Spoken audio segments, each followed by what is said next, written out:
નમસ્કાર, આપ જોઈ રહ્યા છો સ્પાર્ક ટુડે ન્યૂઝ. સમાચાર સુરતથી મળી રહ્યા છે. કોઝવેને સંલગ્ન એપ્રોનનો આરસીસી સ્ટ્રક્ચરનું માત્ર 2 વર્ષની અંદર ધોવાણ થયું હોવાનું સામે આવ્યું છે.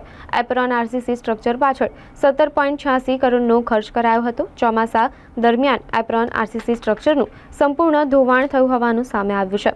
વર્ષ 2022માં બનાવવામાં આવેલ આરસીસી સ્ટ્રક્ચરના ટુકડે થઈ ગયા. સ્ટ્રક્ચરમાંથી સળિયા પણ ઉલેચાઈ ગયા.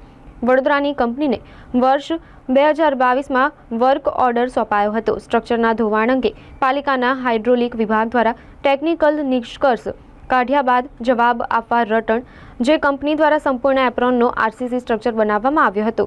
ટેકનિકલ નિષ્કર્ષ બાદ પાલિકા તંત્ર દ્વારા કંપની સામે પગલાં ભરવાની વાત કરવામાં આવી. માત્ર 2 વર્ષની અંદર એપ્રોનનો આરસીસી સ્ટ્રક્ચર સંપૂર્ણ નાશ પામતા કામગીરી સામે સવાલ ઉઠ્યા છે.